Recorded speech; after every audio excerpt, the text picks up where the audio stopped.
Vua này, cái này lỗ thôm mà. không?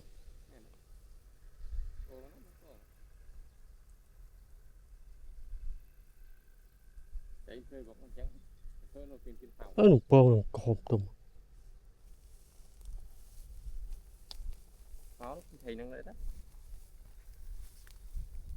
Muốn đến máu Khăm mà nè. Và trái bông nhá khăm lấy vậy đấy. Lấy mặt thì là. máu với nhau năng đấy.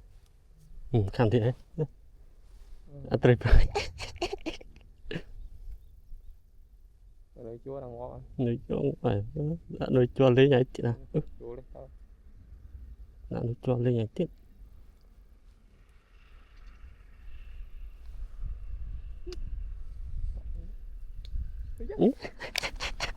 Cho. Thấy phúng không? Đúng rồi, nó nuôi bông, trái chó ní. Trái bông bị khăm tích việc lý.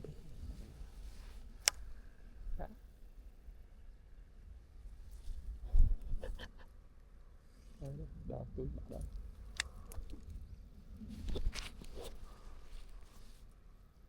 Khăm khlang ấy, nghề giao vì thế là trái bông giống.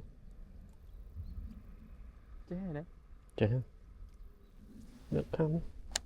Ôi chẳng khang sao ngày muốn thấy cô muối. Muối không chết không. Được kia nữa. Hết tí đai trên đây.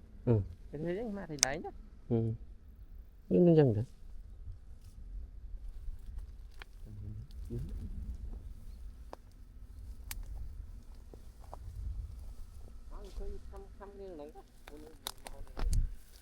Nó là liu ọt bà mà thô máu. Ọt bà máu á.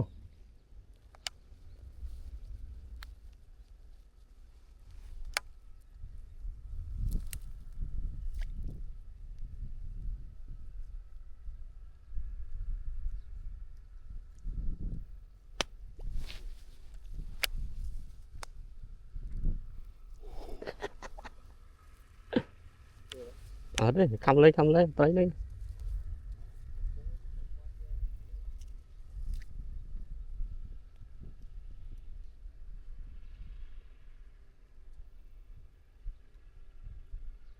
Nặng đôi cho ngóp này.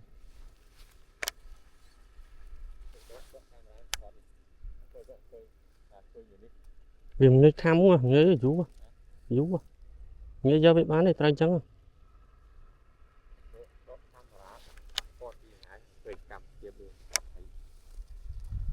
Ở đây kìa ta hào cái.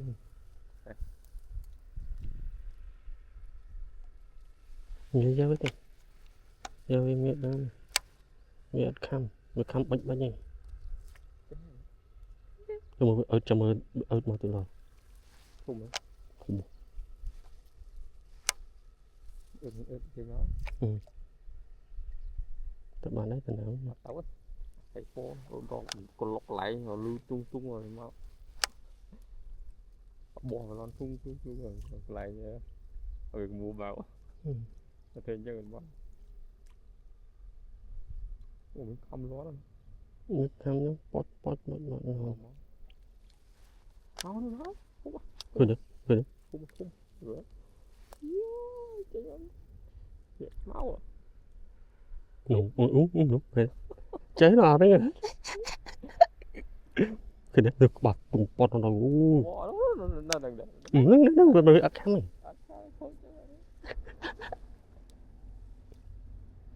anh quan phụ đó một tung ố tao về nè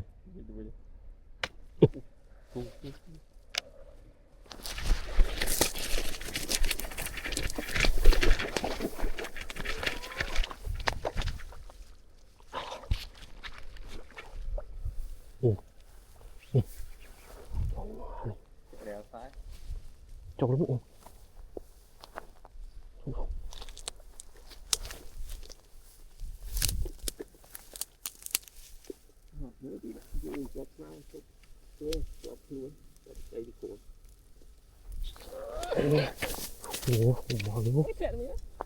Không mở luôn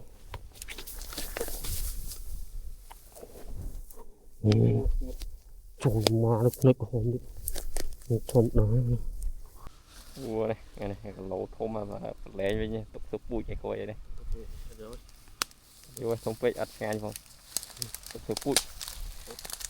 Tục thôm biết nhá ở đây. Ồ. Ôi trời trời.